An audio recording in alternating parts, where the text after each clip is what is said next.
श्री स्वामी समर्थ मैत्रिणींनो, hair pack powder ते बघू शकता 13 ते 14 प्रकारच्या पावडरी घेतलेल्या आहे। आवळा, रिठा, शिकाकाई, भृंगराज, मेथी दाणा, कढीपत्ताची पावडर किंवा जास्वंदाच्या फुलाची पावडर, गुलाबाची पावडर, कडुलिंबाची पावडर, तुळशीची पावडर, भरपूर अशा आहेत। एकूण 13 ते 14 प्रकारच्या पावडर घेतलेल्या आहे। हे पावडरनी काय होणार आहे, हे फक्त हेअर पॅक आपल्याला लावायचं आहे। केस धुतल्याच्या नंतर हप्त्यातनं 2दा पण लावू शकतो, एकदा पण हप्त्यातनं एकदाच लावायचं आहे आपल्याला। महिन्यातनं एकदा लावलं तरी काही हरकत नाही किंवा महिन्यातनं 2दाही लावू शकतो। फक्त थोडंसं जेवढं आपल्या केस आहेत तेवढ्या हिशोबाने आपल्याला घ्यायचं आहे।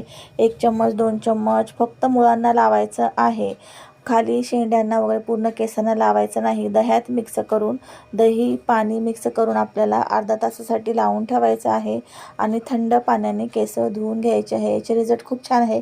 केस गळती कमी होऊन केस घनदाट शायनी होतात, केसांची ग्रोथ वाढते, केस मजबूत आणि निरोगी असे होतात। ही herbal natural hair pack powder आहे। ही तुम्ही हे पॅक लावल्याच्या नंतर तुमच्या केसांना खूप छान अशी ग्रोथ आणि शाईन येणार आहे। नक्की एकदा